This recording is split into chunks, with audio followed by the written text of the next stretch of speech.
Be Wealthy and Smart, episode 221.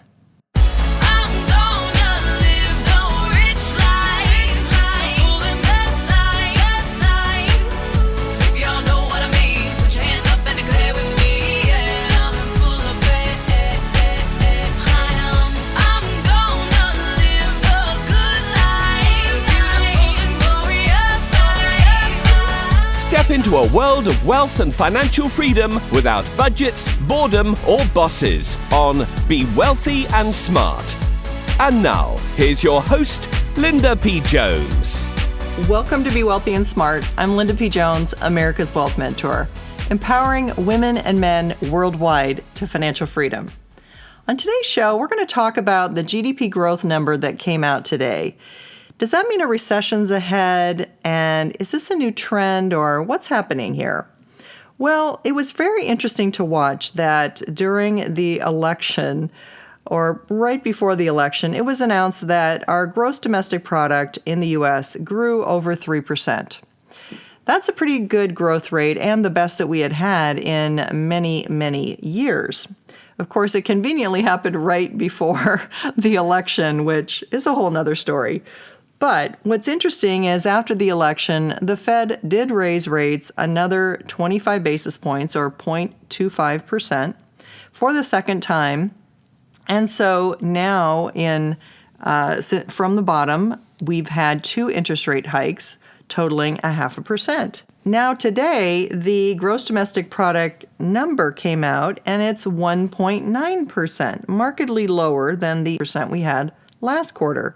And keep in mind, that's from the fourth quarter when, the economy usually does very well under holiday sales and, a very busy fourth quarter. So to have it be slowing that much is concerning.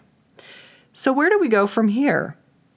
Well, of course, the Fed wants to raise rates 3 times next year, and they've talked about wanting to do that. Rates are still on the artificially low side, and we'd like them to get more into a normal range, but it's tricky to do that. And every time the Fed raises interest rates, it does slow the economy. So are they going to be able to raise rates 3 times next year? Or if they do, what is that going to do to the economy? Would that throw us into a recession?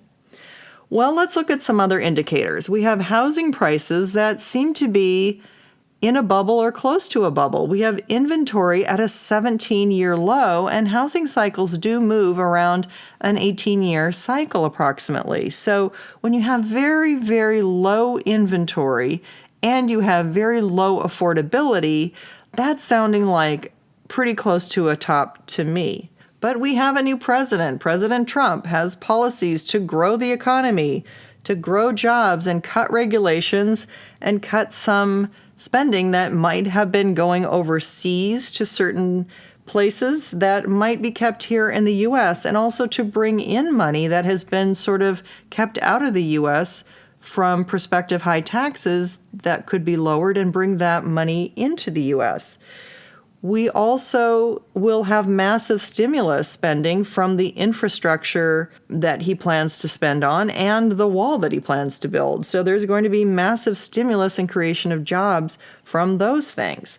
We also have taxes being looked at to be massively cut. And so with the spending plus the reduced taxes, that will help our GDP, but we have to have growth. So we need that job creation very, very badly. But the Fed controls interest rates, and if they continue to increase rates, that will be a strong headwind against the economy. So there is a battle happening here. We'll have to watch and see what happens. Who's winning this battle? Is the Fed going to get their 3 interest rate hikes that they want, or is President Trump going to get the growth that he wants? It's going to be a tough call. I think, of course, the Fed doesn't want to raise rates unnecessarily or hopefully unnecessarily cause a recession, but they do have the power to do that. And President Trump has said he wants to end the Fed. So we are in a battle, and we'll just see how this battle plays out. It's going to be interesting and something I'll be watching and paying close attention to. That's all for today. Until next time, live the good life and be wealthy and smart. Thank you for listening to Be Wealthy and Smart with Linda P. Jones. Share the wealth and tell your family and friends about the show. Check out our website, blog, and social media for more riches at www.bewealthyandsmart.com.